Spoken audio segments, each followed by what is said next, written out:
And I will report this with Mr. Mosembi Angelo. Our topic is Principles of Home Organization. So, what is home organization? Please read, everyone. Living space that is clean, orderly, and well arranged, where every item has proper place and the home functions smoothly. It is a condition where things are easy to find, easy to learn, and environment supports comfort, safety, and daily routines. So, home organization is all about creating a system that makes your life easier, and also, it's all about organizing your time, your space, and your things. Like yung mga gamit sa inyo, balay, monya, or home organization. Nakuha na? Yes. Thank you. So, let's proceed to the basic principle of organizing. The first one is make a space plan. So, when you start any organization project, you should take time to make a plan for your space. Even though it seems like it would be best to just jump in, taking stock of what you have and how you want to use your space and very rewarding. So, dapat before ta mag-inflow or before ta mag-organize sa ato ang gamit sa atong balay or sa kwarto ba or sa atong living area, need na to first magplano kung asa na to ibutang ang atong sofa, atong table, and also ang ato ang TV. So, nakuha na ninyo ang first principle. So, the next one is decluttering. So, it's the process of removing unnecessary or unused items from the home to create a cleaner, more organized, and functional space. So, na-discuss na siya itong last meeting. Kay Nipim, siguro yung topic. Okay. So, nana mo idea on sa decluttering? Yes. So, now, kinsay mga removing hatag decluttering. So, ikaw, Miss Ikli, please stand up. I-remove mo ang kulay gamit.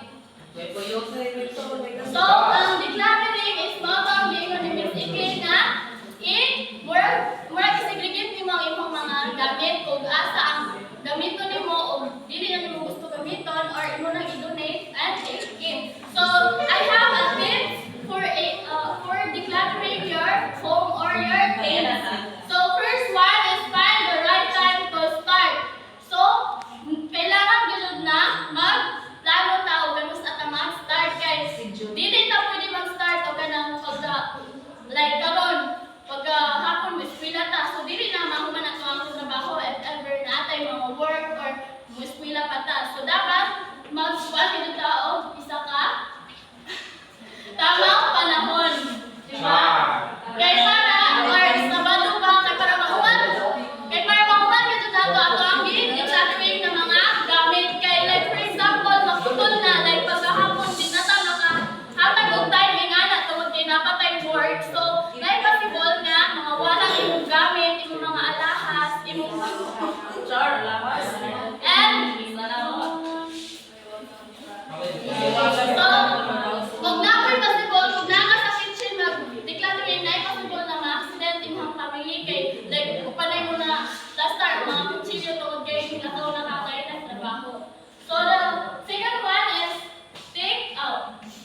The fourth one is don't use toothpicks to keep everything. So dapat dili ka magdali kay para ma-plaster ka sa imong mga gamit o laro. So keep it going. So i-continue na ninyo ang inyong himbuhat para makuha. And let's proceed with the principle 3. So categorization. So grouping similar items together according to their type, function, or purpose. So kung asa nakabutang inyong mga cloth or inyong mga pads, dapat dito po ninyo ibutang tanan. Dili nang ang inyong bra na sa kitchen, nakabitay. So, dito na pwede. Dito na siya pwede.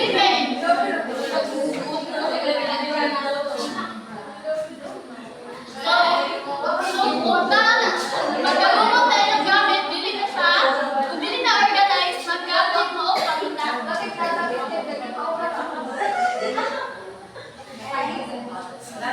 So, how to categorize? First one is to identify items in a room or space.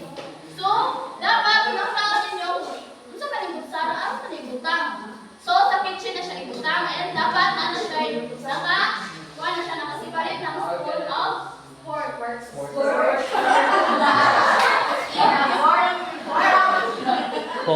Pork on spoon. Ano ba yung sport? Combination So, wala na lang sa kanya group that based on similarities. And the second one, the third one is assign a specific place to for each category. So, dapat i-kuan dito mo ang kinakakuan. Like, for example, mga glass. So, dito na siya na side. Nga na ba? Like, para organize. And the level containers or areas is needed. So, kanang mga sugar, so dapat inyo na butahan o level para di nyo mabuha pangita kay na may kapaliha o kuan. Yan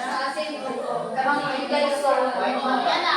Asin o kanang puti nga sugar. O kanang bisin. So dapat na siya ay level.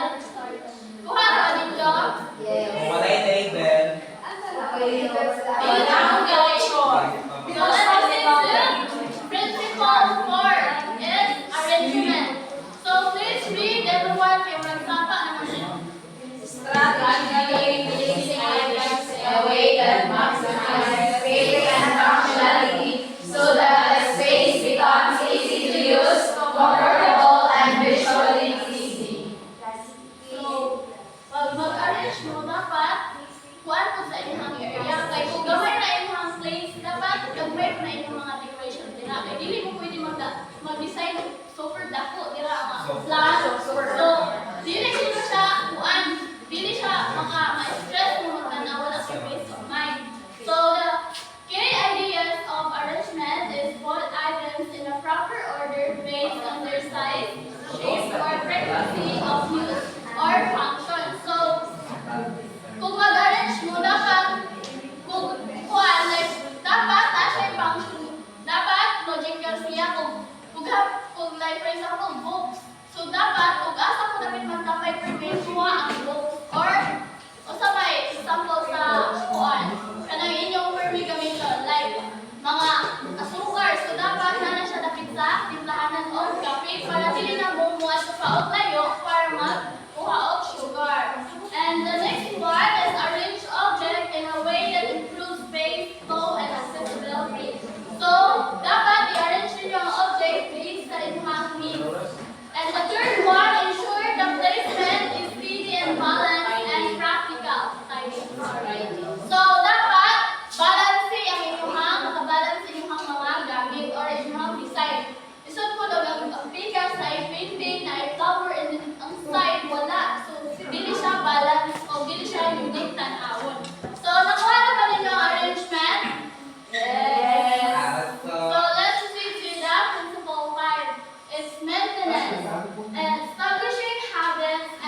order na ang video iha.